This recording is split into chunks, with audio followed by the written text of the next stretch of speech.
My father passed away in a car accident when he was 28. When I was 26 years old, I got in my own car accident. This was a head-on collision. This was bad. Physically, we were okay, but mentally, emotionally, and spiritually, not at all. Quarter-life existential crisis of the who, what, when, where, why. Who am I? Why am I doing what I'm doing? Where am I in my life? Where am I supposed to be versus where I am? And just filled with regret and reflection and contemplation and questioning mortality, questioning the point of life. Automation is insanity. You can't even go to a grocery store now without self-checkout. Yeah. And that's never going away. It's only going to increase exponentially. It's so much faster than people think. Tech is coming, and it's coming fast. And unfortunately, the people who don't learn technology are in a lot of trouble in the economy. It's not social media that's the issue, it's our overconsumption of social media that's the issue. Or to your point, it's the what you're consuming.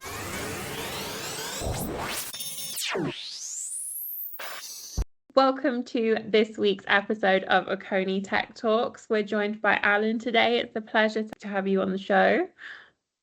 Tech Talks, it's interesting because I was a computer engineer, and in hindsight, it's very clear that I was a big time nerd. Grew up with computers, grew up with technology, built my first computer when I was 12 type of thing, and big video gamer as well. So this will be an interesting conversation because now I'm in the self-improvement space and podcasting and business, and I'm not in the tech space nearly as much as I was. So this will be new for me, but new in a good way. It'll be old for me and new for me all at once.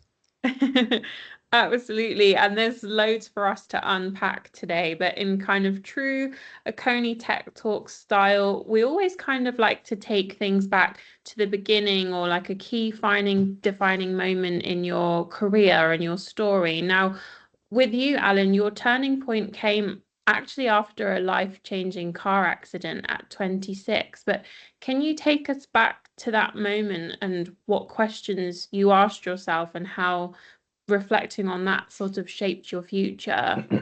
Well, the reason that was so impactful is because my father passed away in a car accident when he was 28, when I was 2. This was back in 1991. And everything's numbers for me. So for context, I was 2, he was 28. This was 1991. My sister was 6. My mom was 31. And when I was 26 years old, I got in my own car accident. And it was, fortunately, physically, me and my second cousin, we were in the car. It was my fault. I crossed the double yellows. I was supposed to yield, and I didn't. It was a dark winter night in 2015. And the snowbanks were covering the yield sign. So I ended up on the other side of the road, and I looked up, and I saw what I thought was a Mack truck. 2 things saved my life. Number one, it was not a Mack truck. It was a lift-kitted pickup truck. There's a lot of those up in New Hampshire where I was at the time. Born and raised in Mass, but New Hampshire is where I was at the time. And the second thing that saved my life is thank you, Volkswagen, safest car ever. So I drove a 2004 Volkswagen Passat. I bought it in $5,000 cash. I used to call it the tank. It was a steel trap German engineered car, and the entire front end was completely smashed in. But the frame stayed, and the airbags deployed, luckily. And me and my little cousin, second cousin, he was 17 at the time. I was 26 at the time, and he hurt his knee on the airbag. Yeah, he hurt his knee on the airbag. I hurt my face on the airbag. And we were definitely shaken up, but physically there was no permanent damage, which is huge. I mean, that was, I'm very, very, very lucky. Because this was a head-on collision. This was bad. So physically we were okay, but mentally, emotionally, and spiritually, not at all. And this is sort of like my quarter-life existential crisis of who am I, the who, what, when, where, why. Who am I? Why am I doing what I'm doing? Where am I in my life? Where am I supposed to be versus where I am? And just filled with regret and reflection and contemplation and questioning mortality, questioning the point of life. What's the point of all this? And that was sort of when I got completely taken off of autopilot. So in hindsight, this is very clear. I'm 36 now, so this is 10 years ago. Before 26, and I've reflected on this a lot, I was achievement oriented and I was definitely into tech, computer engineer, MBA, corporate, rising in corporate. And I was achievement oriented and I was improvement oriented, but I was externally achievement and improvement oriented. And after 26, that's when I started going inside. I reflected on my past. I reflected on who I am. I did a lot of the self-reflection, self-improvement, the personal development, the personal growth. Personal development is personal. So it's understanding me. So in hindsight, I understood the world. I understood how and why it worked that way. And I studied the world, and I call it STEM, science, technology, engineering, mathematics, business, and finance. Those were sort of my wheelhouse, and I did really well there. And I did really well in the economy. I was a global 1% earner in my early 20s. And I had a bunch of money in stocks and tech companies. And so I was the successful, quote unquote, amongst my friends, but I didn't understand myself and I didn't do self-improvement. And that was 10 years ago. And so after that, I flipped the script. I went from externally successful and internally unfulfilled to internally super fulfilled, but externally unsuccessful. I liquidated all my assets. I actually went past broke. I started my own company called Alan Lazaros LLC, what you'll never learn in school, but desperately need to know. And I wanted to bring personal development to the school systems, which was kind of a mistake. And I'm still sort of doing that, but in a different way. And eventually, over time, building my own businesses, I became not only internally fulfilled, but also externally successful, which took way freaking longer than I thought. But that's what I hope I think that's where everyone wants to get. Yeah. Because I've been both. I've been externally successful and internally unfulfilled. And I've been internally fulfilled and externally I couldn't sustain it because I didn't have enough money. Externally unsuccessful, but internally fulfilled. And both of those are not ideal. The ideal is where a lot of people don't get. And this is statistically true. Like very few people can honestly say I am both externally successful and internally fulfilled. And the reason why is because what brings internal fulfillment is not often what the economy pays the most for. Yeah. And it's interesting when you talk about that journey of self-improvement that you went on. I know you've said the book, The Top 5 Regrets of the Dying, and Tony Robbins' TED Talk had a profound influence on you. But what kind of specific lessons did you take away from that, and how did that guide you to, creating a space within the self-improvement industry? Well, one of the things to understand is I think a lot of people, myself included in the past, were afraid to look inward. So for anyone out there watching or listening, this is a tech show, so you might not have been expecting such existential questions. But I have these flashcards. They're all sort of tattered and ripped up. I've been carrying them around for a very long time. And one of them is the top 5 regrets of the dying. So they're all ripped up. So hold on. Let me put them together here. Okay, so this is the one with the top 5 regrets of the dying. So there's a woman named Bronnie Ware from Australia who wrote a book called The Top 5 Regrets of the Dying. And it's not a coincidence that I found this book at this time because I had just almost died in a car accident. My father did pass away in a car accident, and I was questioning my life. And then I stumble upon a book called The Top 5 Regrets of the Dying. So I'm in regret, having just faced mortality. Of course, my mind's going to pick up on that. So I read this book, and essentially what this book is, she did a TED Talk as well, so you can look this up. Her name's Bronnie Ware. I actually got to interview her 4 years later, which was really cool. So 6 years ago, I interviewed her. I fanboyed way too hard on that episode for sure. It's a little embarrassing. But anyways, so she worked in hospice for 8 years with the terminally ill, people who were told they are going to die. And what she found is these patterns of I wish, these patterns of regret that she started to pick up on. And the top 5 regrets of the dying, I have all 5 of them here, but the number 1 is I wish I had lived a life true to myself and not what others expected of me. Yep. And that's just the one that I didn't do well. So there's 2 out of the 5 that I had when I faced mortality after that car accident. I wish I had lived a life true to myself and not what others expected of me, for sure. The one that I really sucked at, if I'm being very transparent, is I wish I had the courage to express my true feelings. Yeah. Those 2, and again, I can give you all 5 if you're interested, but those are the 2 that I think are the big ones that almost everyone has at the end of their life, because it's not the stuff you're going to try and fail at that you're going to regret. It really is. I know it's a cliche quote, but it's the stuff that you don't ever even try. It's the things you don't say, the things you don't do, the things that you allow fear to get in the way of that you end up regretting at the end. And I have that visceral experience. I call it PTSD and PTG. So PTSD is very real. After that car accident, double yellow lines scared me. Getting back in a car was hard. I got claustrophobic. I remember I had to puff my chest up and walk in and out of doorways because I was so claustrophobic. It really rattled me a lot, mental health wise. But the post-traumatic growth was tremendous. I mean, every book I could get my hands on, personal growth, personal development, self-improvement, I dialed that shit up to 12 out of 10. And I've been doing that ever since. And so now my life has become significantly more magnificent and significantly more fulfilling. And I just recently in my 30s surpassed my old best in terms of external success. So it took a lot longer than I thought on the success side.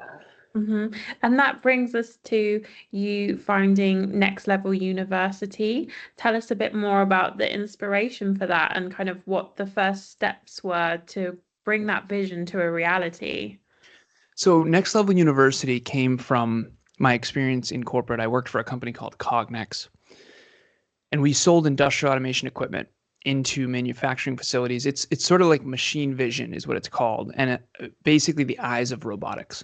So if you go into a manufacturing facility, you see all these robots, and the eyes of the robot are cameras with software that can detect and measure, and it's quality assurance stuff. So if you picture water bottles going down a line, you can basically measure it and make sure all the caps are on right and all that kind of stuff.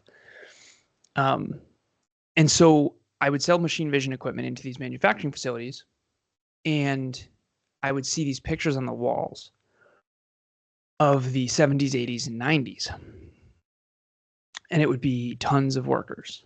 It would be hundreds, if not thousands sometimes, of people on an assembly line.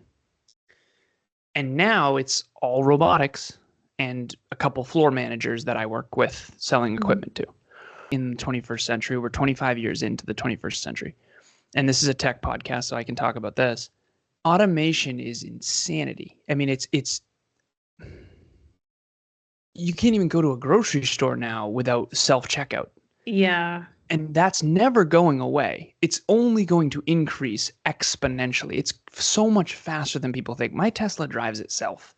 Like, tech is coming, and it's coming fast. And unfortunately, the people who don't learn technology are in a lot of trouble in the economy. Yeah. So that's where Next Level University was born, is because I used to have a job where I would make almost $200,000 a year selling automation equipment that actually took jobs. Yeah. Picture a ice cream company that you really love that I'm not really supposed to say. I was at their facility, which is awesome because I got a bunch of tubs of ice cream. And I literally sold some equipment that took away some people's jobs. I saw them taking the containers and looking at them and checking them for quality assurance, and those people's jobs I knew were gone. And so I get a good payday, Cognex wins, automation wins, the company wins, but those people lose their job. And I had this moment of, oh, what are they going to do now? Yeah. So instead of taking jobs and profiting from that, which is happening with or without me, by the way, and I don't even necessarily think that's a bad thing, right? Ever since the first freaking, farming plow, we've been creating more product for technology. So I'm pro tech. However, instead of taking jobs and profiting, I decided to create them. So I help now people become Next Level You, Next Level University, the next level version of yourself. So instead of taking away jobs from people who need them, I help people retool and reinvent themselves so that they are more profitable in the future economy. Because ultimately the truth is, if you're not like learning and growing and improving yourself, it's going to be really hard for you to keep up. Yeah, absolutely. And when it comes to, the business, and you're leading a global team now, approaching, 10,000 plus hours of speaking and coaching, which is an incredible milestone. I mean, What have been some of the biggest challenges that you've faced trying to scale your organization? The biggest challenge, and thank you for the question. And so it's coaching, training, podcasting. That's literally like all I do now. And I want to be as Yeah. clear as possible. In the beginning, I had to do everything myself. Okay. Yeah. So for any new entrepreneurs, do not, all I want to do is my thing. Like that's dumb. Um, so I'm grateful now, 8 years into business, to be able to focus on mostly my thing. And trust me, I still do other stuff. Mhm. But anyway, so coaching, training, and podcasting, I am approaching, 10,000 hours. I have 27 business coaching clients on. What I've learned on that journey, number one, is how hard it is for people to look in the mirror. Yeah. Because I would give a speech. Kevin and we gave a speech once to a high school in Minnesota. I want to say Mhm. Minnesota. And it was a really cool experience. Here's why. In the morning, we gave the speech to middle schoolers, so 7th and 8th grade. Mhm. Then we immediately had them leave the assembly, and then the next group was 9th and 10th. And then they left, and then the next group was 11th and 12th. And then we trained the teachers, Mhm. the staff in the evening. So same speech. If anything, our performance got better throughout the day, but it got received worse.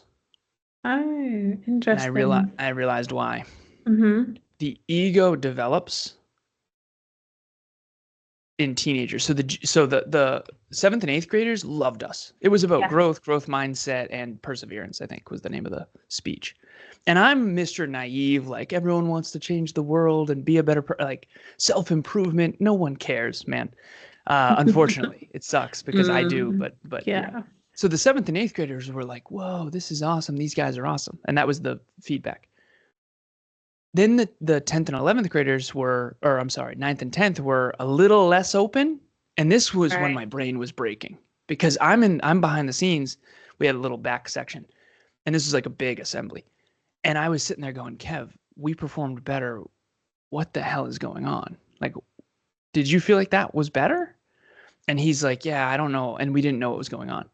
And so the first group received it very well. The second group, even though I thought our performance sucked, the second group, our performance got better and the feedback was worse. And Yeah. then the third group might as well have been making fun of us. I mean, it was brutal, right? And Wow. it's juniors and seniors who are too cool for school.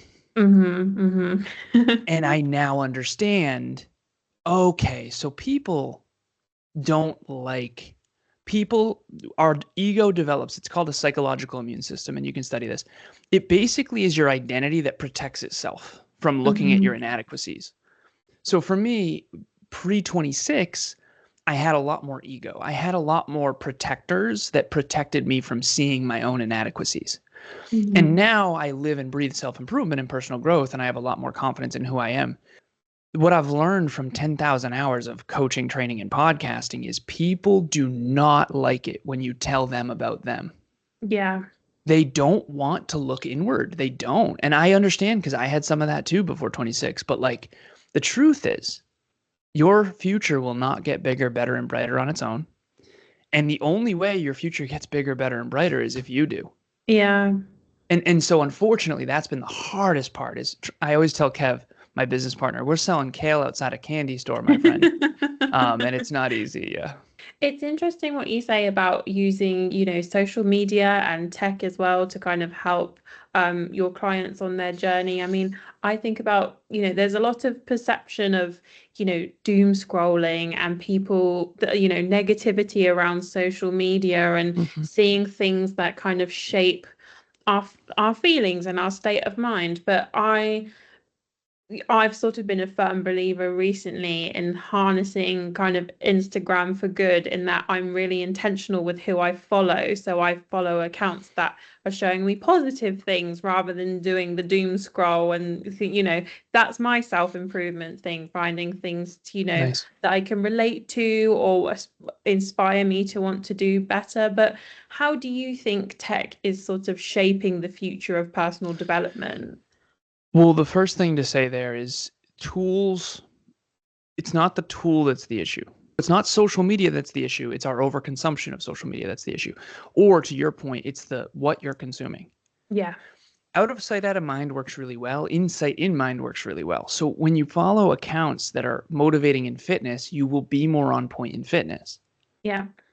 When you follow Kevin and I, you'll be more on point. We have a little fitness accountability group that we have where everybody shares their wins, and it's just motivating. It's everybody's in the gym. It's awesome. It's so freaking motivating.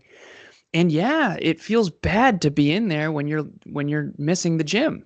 But that's good because it gets you back on track, right? So as long as it's not toxic, I actually think it's a good thing. Social media is very addicting. Technology has becoming more exponentially addicting. And I would say there's some truth to its ability to become more addicting is probably updating faster than our ability to handle it emotionally. I try really hard to eliminate any nonsense from my consciousness. And I'm telling you, your life changes when you do that. I mean, it's unbelievable. Yeah, I mean, my life's a little more boring. Let's be real. But that's okay. It's drama free. It's great. I don't know if I'm supposed to swear. But anyways, so technology is not the issue. Technology allows me to be here right now. Absolutely. I would never have met you without technology. Right. Yeah. So there's a good side. And if there's any lesson that I've learned in 36 years as I've gotten older, every pro has a con. And every con has a pro. Every strength comes with a weakness. Every weakness comes with a strength. I'm very, very confident. Okay. What's the weakness? I can be arrogant at times. Okay. You doubt yourself a lot. Okay. Yeah, but you're probably very humble. So there's people who are too optimistic. There's people who are too pessimistic. You just got to understand who you are, and it's not the tool, it's not the technology, it's you. It's the user. Yeah. And there's nothing else you can do about it anyway. Self-driving cars are coming. You have to eliminate yourself from it if you want to take back control. Fast food's not going away. So what can you do? You cannot buy it, right? So it's really important to understand that you are more in control of your life than you think, but we're so focused on the external stuff that we don't look inward and go, you know what? Maybe it's me. Like maybe I'm the problem. You're certainly a part of it, right? And sticking with the technology, obviously AI is transforming many industries, but do you see a role for it in personalized coaching or habit formation? Yeah. So we have an app. We have a department called Software Solutions, and we have a habit tracking app. And eventually I would like to get to a point where, because I use Google Sheets with all my clients. So I coach 36 people as of this morning. It's so hard to go back to 36. Damn, it was 37 before. I coach 36 people. Ugh. I want the number to go up, not down. I coach 36 people, all of them. So many of the core team members, and then all of my business coaching clients. And we all track metrics and habits, and we do it in Google Sheets. Yeah. Cloud-based, free, awesome. Awesome. And we have an app that we're working on. And eventually I want to get it to a point where there's an AI, sort of like, I don't know if you've ever used an Aura ring. No, I haven't. Okay, so Aura has all my stats. So I got a 90 sleep score yesterday. Yeah. The highest you can get, I think, is 100, and I got a 90. So it tracks your vitals. Yesterday, if I were to look, I had a 44 beats per minute resting heart rate on average last night in bed, which is really good. Yeah. I got 2 hours and 9 minutes of REM sleep. I got 1 hour and 16 minutes of deep sleep. It's just awesome. It's unbelievable. 8 hours and 33 minutes of total sleep. So I got really good sleep yesterday. It makes suggestions to you based on the data. I would like to eventually have AI do that with my habits and metrics for my clients. So eventually I want to get to a place where, I optimize individuals, teams, and businesses. And I eventually want it to say, hey, Alan, don't forget group coaching closes a week from now. You still have 3 spots to fill. Or, hey, Alan, lately you've been missing your workouts. Hey, get your S together. And there'll be like a hardcore version, like a moderate version, and then like a compassionate version. For me, I want the hardcore version. Some people like a coach who's really hardcore. Some Yeah. people want more compassion. It depends on your demeanor and your personality. But yeah, so I do intend on using AI for good. Nice. That segues us perfectly onto the trending in tech round. So, a variety of new gadgets are obviously designed to improve daily living, from devices that enhance our sleep quality, like you've just talked about, to kind of tools that assist in maintaining physical health. And these innovations contribute to that self-improvement process by addressing specific aspects of our personal well-being. But these trends kind of highlight the growing synergy between technology and self-improvement, offering individuals new ways to enhance their lives through digital means. But do you think there's a risk of technology replacing traditional self-improvement methods like journaling or face-to-face coaching, or do you think they can coexist effectively? Yeah, I think the human element will always be there. I'm not at all. This is great. Maybe this is me being naive because I feel valuable in the marketplace. I'm Hmm. not I'm not concerned about AI because there's things I can do that AI I know never could. Yeah. Like AI is not going to run my company. I Yes. but then again, I can understand why if I didn't have a lot of skills and I didn't have a lot of education and I wasn't a strong orator and I didn't Hmm. have a good presence, I can understand why that would be scary for people. I think they're going to coexist. Yeah. And I think that people are always going to want the human element. I mean, Hmm. I quite frankly don't want to talk to anyone when I'm bagging my groceries. I'd rather do self-checkout. Yeah. And eventually it will be walking, talking robots doing all that. I have no problem with that personally. Hmm. And then there's certain jobs that will never be fully automated. And I think what I come back to is the more we automate, the more time is freed up to do other more important things. Yeah. I'll give you an example. So Emilia, my beautiful girlfriend, we live in a condo, and she got automated shades. And I kid Mhm. you not, every morning I would wake up and I'd open the shades all around the house. And I can't believe I wasted my time doing that. I wasted like hours of my life if you compound it over time doing that. And now we have these solar panel shades that charge themselves and they open every sunrise and they close every sunset. It's like the best thing ever. It's Yeah. unbelievable. So I'm pro automation because why? That gives Mhm. me more freedom to go and focus on helping people in business coaching, which is my thing. Yeah. And so, yes, my car drives itself, that kind of stuff. I'm pro automation. To answer your original question about self improvement, they're going to integrate in every industry. Yeah. And there's always going to be a human element involved. But of Mhm. course, we all have to innovate ourselves if we want to stay marketable and relevant. I have one last story I'll share. There's a man by the name of Derek, and I used to be too much of a coward to even share his first name in case he were to ever listen. But the truth is I would say this to his face. So here we go. Yeah. When I found out, I love Derek. Derek's a wonderful person. One of my favorite people. He volunteered for our charity. Like, he's awesome. I found out that he doesn't have a laptop. Yeah. And this is like 2 or 3 years ago. And he at the time was working on the team of my girlfriend, Emilia. And I talked Mhm. to Emilia, my future wife, and I said, sweetheart, he doesn't have a laptop. And not only does he not have a laptop, he was bragging about not having a laptop. And my brain broke a little bit. And I thought to myself, like, if you don't have a laptop and you've never had a laptop and you don't have skills to be able to use a laptop, use a computer, Mm. there's no way your future's not going to suffer from that. Yeah. There's no way. I mean, these are the tools that build the economy. Like, Mhm. you're not going to find out that I don't know. I'm not a fan necessarily, or not a fan. So don't associate me with Jeff Bezos. He's just someone everyone Mm. knows. So the Yeah. founder of Amazon, Jeff Bezos, you're not going to find out that, oh, he doesn't know how to use a laptop. Like, you can't build things without basic skills. Yeah. Reading and writing and mathematics are necessary. So is using a laptop. Mhm. And if you don't have a laptop and you're bragging about it, your future is darker than you think. And I'm the one who cares enough to actually say that. So I know some people can't afford a laptop. That's very different. If Yeah. you can't afford a laptop and you want one, that's different than, hey, I don't even have a laptop and bragging about it. That's called Yeah. entitlement. I have people that work on my team that are very tech savvy that literally will work for far less money and be 10 times more efficient than you bragging. And there's just something wrong with that mentality in general. So entitlement has to go.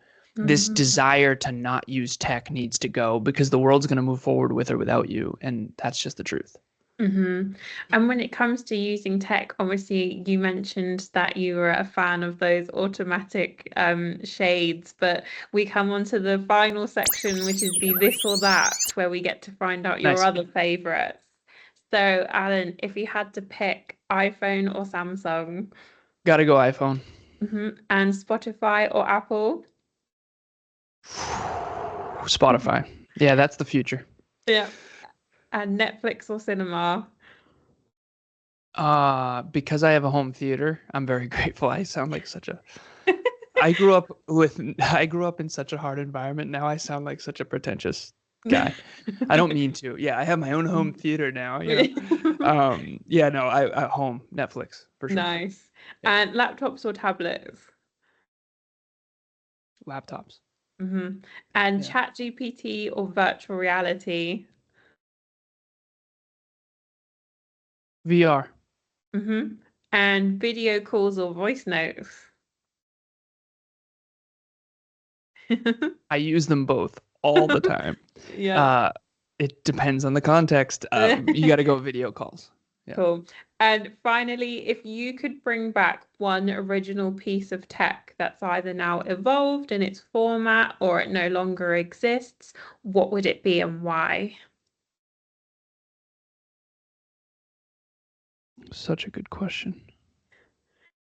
One piece of tech, what would it be and why?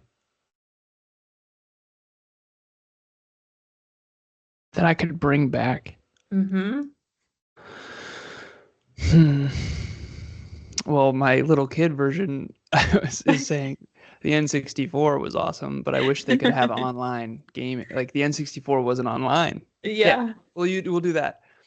N64 Super Smash Brothers, the first one, online. And by the way, I'm pretty sure they have that with mods, now with the computer probably. Yeah.